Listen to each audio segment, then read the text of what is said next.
There's some romantic virtue attached to pining. It's almost like my love is purer and greater because I stopped my life and adopted death in the love of you. If we're not choosing our well being and that of others consistently, then we're choosing something that isn't life giving. Grief is the experience of absolute lack of resources.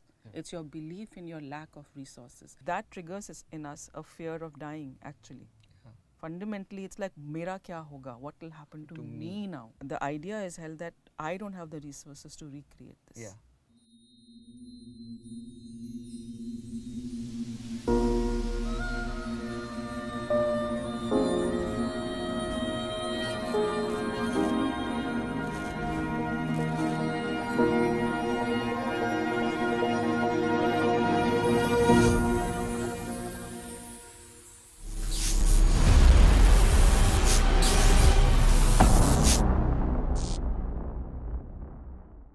My suffer, the Hindi suffer, started with an English suffering. First, I thought let's just do an episode on healing with my very dear friend and my healer, Tanuja. But then I realized that she and I share a common thread of loss and grief. And this is a topic that people don't really talk about, but it is something that people really need to hear.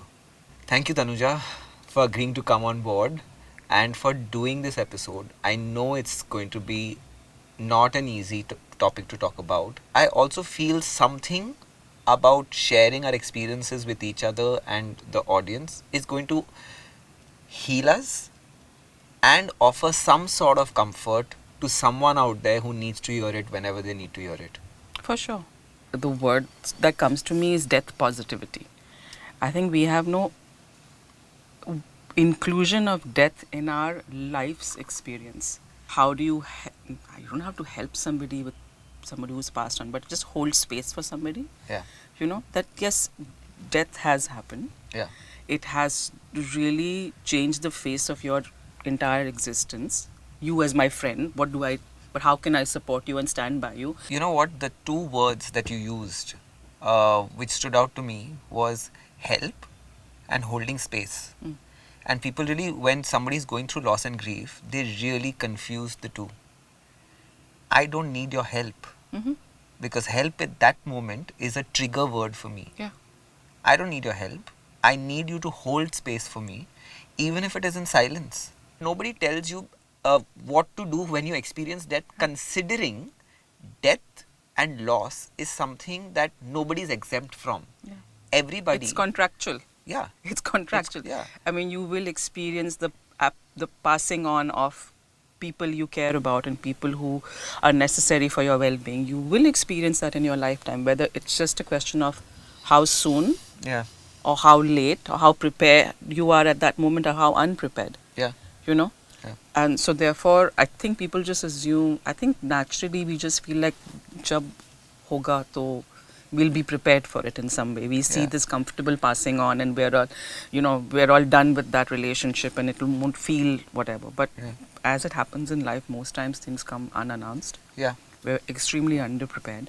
Yeah. Modern society has made falling apart and feeling your feelings, it's an inconvenience. Feeling your feelings looks messy. I don't know if you know this, but in all old cultures, when somebody passes on, there is a system of actually mourning is about stopping everything and actually sitting with your grief. Others are supposed to come in and help you grieve. The reason people come and cook for you is because you're so in your grief. You're meant to only spend time with your grief. Yeah. But what happens is grief becomes something that cuts you off from the good stuff, right? People, what they do is they don't process it out. They don't take the time to sit with it because it's so difficult and ugly. So they actually hold on to it. And then what happens is that situation of the loss or the passing continues on into your future. Yeah. You'll carry that and it'll keep surfacing because see, that's an energy you're experiencing. It has to be expended. If you don't take the time to expend it right now in this window, the first week, the next, month, the next 3 months, as it's going to, come and peter away. And because you don't have support, sometimes you may not do it out of choice also, you may not grieve. But what happens is it carries forward. Maybe all over India, or some parts of India, the people who come in and they cry and they beat their They're chest. called rudalis. You know, they're rudalis, or even there's a system of beating your chest. It's because this is your thymus. This is where you're holding grief, shock, pain. You're actually from your meridian point releasing the energy of that grief, but it's going to come up. And the reason the grief also comes up in that moment, the reason that that overwhelm happens, is because suddenly grief is the experience of absolute lack of resources. It's your belief in your lack of resources. It's like every person brings out a certain aspect in you, and we partner up generally with people who bring out something great in us, so we have a better life experience ourselves. We're living a great life because this person in some way, with their energy, with their vibe, with their whatever, and the minute they pass on, it's like we become cut off from our potential. Yeah. We're a survival based creature. Yeah. We surround ourselves with everything that makes us better. We don't realize it. It's subconscious. We're choosing life-giving things, including partners who are making us the best version of ourselves. They're leaving. Suddenly makes us, we're facing the idea or reality of, now I don't have access to the best part of me. Yeah. How do I get that? So that it's a subconscious concern. It's a concern that we may not be aware of. That's one of the reasons the grief happens, because you're cut off from your possibilities. Yeah. Right? How do I now create this for myself? This is an observation. If somebody passes away when they're younger, people say that there's the why that gets thrown about. Like, why did this happen? Why did this have to happen? If somebody passes away and they've lived a full life according to us, like let's say a grandparent, then the way of offering solace is, it's okay, they lived a good life. And my thing is, firstly, going to point one, there is no answer to your why. And I kept saying that to people through and through. I'm like, stop asking the why, because nobody's going to answer this question. Why did they have to do this? Why did they have to leave you and go? Why did they have to leave me and go? And the only thing I kept telling people is, grief makes you selfish. You have to realize that this death is not about you. The soul deciding to drop their body and go is not about you. Don't make it about you. It's about their journey. And if tomorrow I as a soul have to decide that I'm done here and I need to move on and carry on with my journey, I would have chosen the same things. So don't jump into victimhood saying, why did they leave me and go? Because it's not about you. Sorry to burst your bubble, but hello, come back to reality. You're absolutely right, but there's a little, it is about you to the degree that, I'll make another statement. Death is for the living. The Correct. Dead have moved on. Correct. The way how the person's death impacts you is a byproduct. What meaning you make of it, right. What meaning the next person. So let's say somebody passes and they have a brother, a sister, a partner, a mother, yeah. Right? From wherever they stand in their perception and their relationship to that person who's left, whatever the meaning they are making is they're tied into a story. Each of us learns something from the sudden passing or the passing or whatever of another person. Right? Now, let's call them untimely passing, which is sudden and of no, it's like nothing that was building up to an ailment or anything of that sort. Those generally, in a sense, if you notice, shock everybody around them and almost accelerate a kind of growth curve, a learning curve, or letting go curve, or something in the people left behind. Right. So we are a part of the death as it has occurred. Yeah. But not in the way we think. Let's say if I was the creator of this story or the writer of this story, why have I written in the sudden absence or the sudden loss or the shocking loss of my partner? Why have I written in the shocking loss of my parent or my two parents? Both died suddenly and shockingly and untimely, right? I lost my mom, as you know, and then recently I lost my dad really suddenly and kind of horrifically and tragically. They could have died years later in their bed comfortably, having lived off, whatever. But they didn't. So the method of their passing, the drama of their passing, it's like what was that meant to show me? What was that meant to help me let go of? One of the things I made meaning of my mom's passing, somebody who was very, very available to everybody and, constantly whatever she was doing. The method of her passing was so sudden, so abrupt, and without anybody around her. It drew meaning to me was um, it doesn't matter in the end. Ultimately, it's that you die alone, right? You all the great that you do, or the approval that you're trying to win of others, or the things you're trying to do for others, your life can go away in a heartbeat, and once it's over, it's over. So stop almost living for other people. So that was, let's say, a message I drew from her, the way she passed. So with every occurrence that happens in your life, anything, it doesn't have to be a negative thing. We're constantly, you have to tune into the meaning of it for you. Mm. You know, but the first step of that is the acceptance of, this is my reality. I have written it, and what is the meaning of it for me? And that's what I'm trying to tell you, is that the ejection from victimhood is very important in that moment. It's very difficult, but it's very important, because the minute I say, yes, I accept that what is happening to me right now because of the loss is a byproduct of the soul's decision to go, and I have to, it's real. It's byproduct, but what it is but that is the story you wrote in. That Correct. My growth will come through Ryan passing suddenly, and then suddenly it will propel me, and that's correct. So how when I become the writer and the creator of my story, taking responsibility, and I take responsibility, immediately I've ejected from victimhood. Yeah. Because then I'm like, it's not happened to me. No. Nobody's No one done has it done to it. me. Nobody's the villain here. I have created this because there is something here for me to learn, grow, and propel. Absolutely.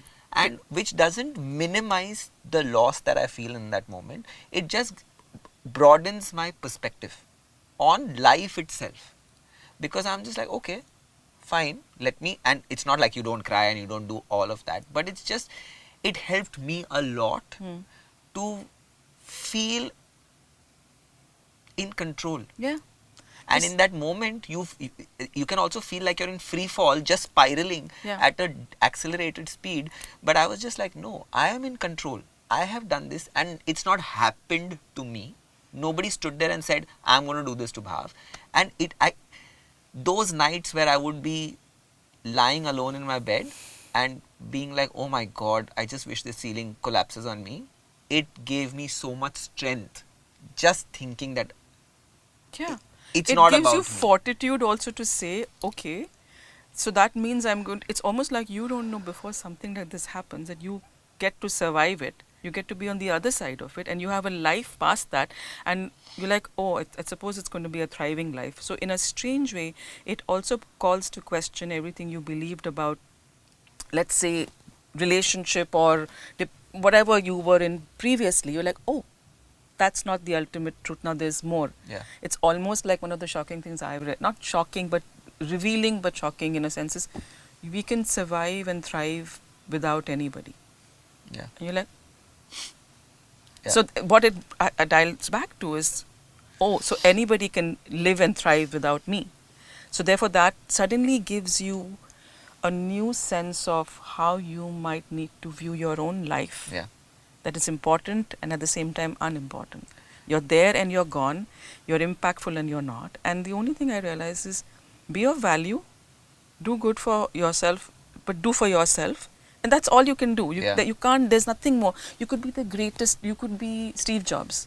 Yeah. You made Apple, you struggled, you did this, you did that. You're gone, you're gone. Yeah. Your greatness, I mean, you left in books, you left a product behind, but your reality is gone. Yeah. So it's really about, you matter and you don't matter. Yeah.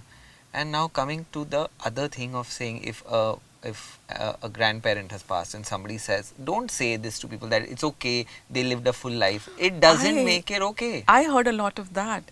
Oh, she went easily, she didn't trouble anybody. I was like, she should have. Yeah. She stood up for all of you and celebrated all of you, random people, droves and droves of people she celebrated. And she died alone at a funeral where we couldn't even, she was in a body bag, we couldn't even dress her. Yeah. For a person that was my mother, who did that for everybody, if she didn't have that happen to her, then you're like, Yeah. Yeah. What's that about? That's not okay that she died like that. Yeah. But then you also accept. I said, okay, it's not. I can focus on. It's not okay that she went. Nobody came. She did so much, and I can go into my victimhood space. And I said, she was meant to go like this. What does it mean? Yeah. It means live your life Yeah. and live it well. Because when you're gone, you're gone. Yeah. It's like this. People can have a great feast for you after you're gone. You ain't tasting that feast. Yeah. Your life is in the moment now, today. This is my life. In the next moment, the world can end. Yeah. My reality is only now. There's no past, no future. I'm here with you. Yeah. And I need to make this. I need to capitalize on this, or bring all of me here in everything that I am, with the love and the whatever, here, present. Right. Not in that moment, but in moments that ensued, I taught myself to manage my expectations of people. Mm? Because now it's not only from the outside in, it's also from the inside out. Like, I'll give you an example. It's very easy to again fester in victimhood and be like, nobody cares about me. After a certain amount of time has passed, they don't show up for me. They've all carried on with their lives. Initially, you're like a celebrity. Yeah. Because something has happened to you. So in a strange way, you feel like a celebrity because you're getting phone calls, you're getting food, you're getting Yeah. attention. Yeah. But eventually, you're like, tum, tum, tum, Yeah, tum, tum. yeah, because then loneliness hits you, Of course. and Reality. reality, and Reality. for me it was, my reality was loneliness at that Yeah. point. It hits you, and then your expectations just spike up, and then you're just like, but don't they love me? Why isn't this person showing up? Oh, this one is partying today, and they didn't have the time to come and sit with me. And then I had to sit down one day and tell myself, you made a, and this I'm only talking about me losing a partner. The situation may be different for different people. You made a life with your partner where these people didn't exist on a day-to-day basis. Because I started telling myself, oh, if I'd thrown a party, they'd show up. But now when I need them to come and hold my hand and sit with me, no one's here. And I realized it was very toxic at one point for me. And then I had to tell myself, you built a life with your partner where these people didn't exist on a day-to-day basis. Now, how unfair it is for you to turn around and expect them to make you a part of their day-to-day lives. It also makes you take responsibility of your own healing and your movement and your journey, where you say, I need to also now make efforts to indulge with life. Yeah. Which is a very difficult and harsh truth to tell yourself, because in moments of loss and grief, it's very easy to shirk off responsibility and be like, nobody loves me, nobody's coming for me, nobody's sitting with me. One of the greatest things that let's say a community or a group of friends can do when someone is suffering is to let them be in the middle of your living. Place them there, let them suffer, and let them suffer around you. Yeah. Don't shut down what you're doing. Something of that sort allows you to, so it gives you space to do that. But we can't, first of all, we're kind of growing up in an environment, we don't reach out to people. Yeah. We're unable to tell them what's really going on with us. Yeah. Because also I think in this time, your experience is so different from everybody else's. You don't even know how to share what's going on. And the truth of it is you can't share it. Actually, that's where I decided to change that narrative for myself. Firstly, I realized very quickly after my loss was that people don't talk about that. And I said, I don't want to be part of that band, that brigade, because I feel like I want to do it, for the simple reason that I realized that, when I started looking around, I said, has anybody spoken about grief? Has anybody spoken about loss? Do I have any roadmap to follow? And I said, there is no roadmap. I said, and then I was like, I will talk about it, because somebody sitting somewhere feeling a certain feeling, and when you're told that you're supposed to feel 1, 2, 3, 4, 5 in a sequential order, and that doesn't happen, somebody sitting somewhere, if they read a post of mine on Instagram about a certain feeling, about a certain guilt that I'm feeling, or grief, or a certain situation that I'm facing, a process you're going through, a process that I'm going through, if they read it, if they come across it, they'll be like, hey, I'm not an aberration. This is normal. This has happened to somebody else, and somebody needs to start a dialogue. Of course, at that point, I didn't do it like I'll be the flag bearer. You gave language to Yeah. things that, maybe people feeling it but not knowing what was kosher, how they could feel it. Oh, this is how it, this is right, somebody else is feeling it. So it's almost like validating. Yeah. And I think anybody starting up to have a conversation is validating things that other people don't Yeah. have language for. Yeah. I also feel in that moment it's very important to be, because when something like this hits you, your life pauses. Yeah. You may accept it or you may not accept Yeah. it. To Your be life as you know it. ends, and then before something new has to begin, there is a Void. window of pause. There's a void. There is a void, and you have to be okay to be in that pause, because that is when everything that is broken and scattered is finding its way back into something new. So, but I also realize that people don't allow themselves that time. When your foundation falls apart, your foundation is subconscious. Somebody else was giving you foundation and structure. When your foundation and structure has gone away, it's going to take time for you to come back full circle to yourself, and then say, okay, now I'm going to go out and seek that.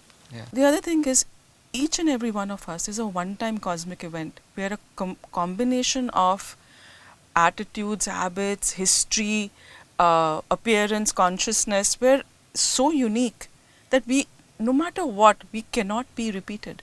Yeah. So once that person is gone, they are gone. Yeah. There will never be another person like that. Yeah. Everybody brings an experience of yourself to you.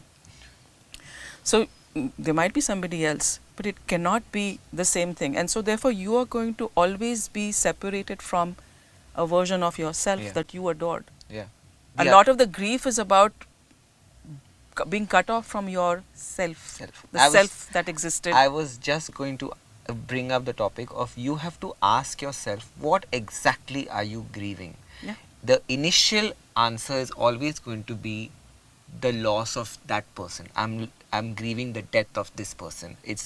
But what does it mean? Yes. What does the death of this person mean to you? To me, yeah. Whether it's a partner or parents are supporting us in being ourselves. Their disappearance means we disappear. Yeah. Right? So that triggers in us a fear of dying, actually. Yeah. Fundamentally, it's like, mera kya hoga? What will happen to me now? Yes. Right? Yes. And you can't put words to it. There's no language. But that's what the fear is constantly. What will happen to me? What will happen to me? And you fear also, you're holding in that. The idea is held that I don't have the resources to recreate this. Yeah. Yeah. Where will this kind of support, this, and it's such a unique combination of support and love, and whatever it is, where will I find this again? Home. Where do I find home? First and foremost is the absence of every imagined reality that you had, because human beings are functioning going forward with an imagined reality that, oh, I'll walk this step and I'll arrive here. It's like this hologram idea that we've created. But because suddenly life happens, as life is always going to happen, if you realize the truth, this all is anyways, why am I making it up? Because I don't know. Yeah. I should be able to let it go immediately. But we are not able to. We're held on to that idea that my well-being lies in this bubble, that this bubble is destroyed. Yeah. And then when you accept it, you start diverting into the real truth of, there is no permanent bubble. Yeah. I carry me everywhere, and I, from the center of me, create reality. So in a strange way, our dependence on everybody, you realize, is a illusion or is a fallacy. Yeah. It's unnecessary. It's nice to have it. It's lovely when we do, but actually we exist past the dependence on anybody. Yeah. And therein you've used another word that brings up so much guilt in a lot of people. You said moving forward. There's also, the moving on. You need to move on. You have, or after you have healed to a certain degree, you have moved on, brings about so much guilt, because it almost makes you feel bad about healing. Movement for a human being or for a soul is involuntary. It's beyond your control. You like it or you don't. You are going to move from a state that you're currently in this moment. I actually turned around initially. That's why I stopped meeting people. I isolated myself. I was just like, I don't want to hear it. I don't want to feel guilty. And then came a point where I was just like, why should I feel guilty about moving on from a state of grief? Because for me, moving on doesn't mean moving away. For me, moving on means moving with. So I'm not leaving anything or anybody behind. I'm moving with my experiences. I'm moving with the essence of all that I shared with this person. And I don't want to feel guilty. There's some romantic virtue attached to pining, Yeah.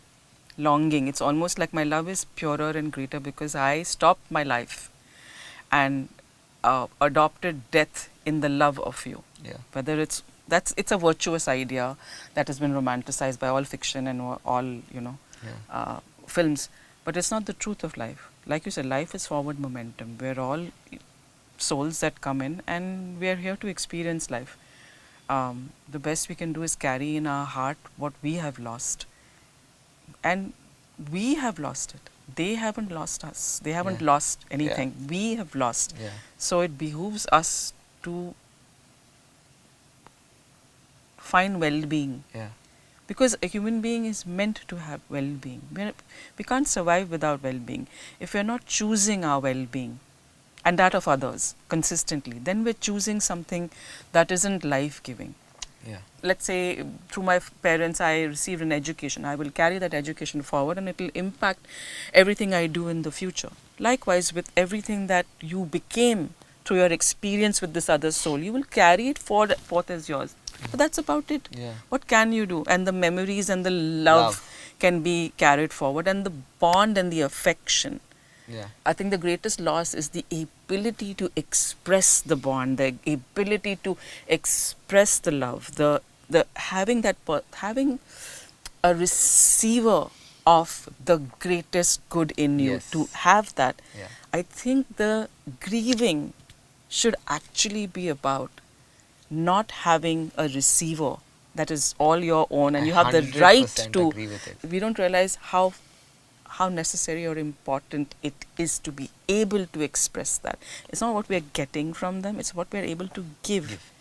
But then again, the thing is, life is fantastic and benevolent, and it will show you. If you just say what I'm missing, if you acknowledge what I'm missing is the ability or this thing to give consistent, that I'm able to give this love and affection, and then something shows up in your life where you realize, Yeah. then it may not be that, but you'll still be able, life will present you opportunities. I just feel that this episode was so important because at least somewhere we've started the dialogue about loss and grief.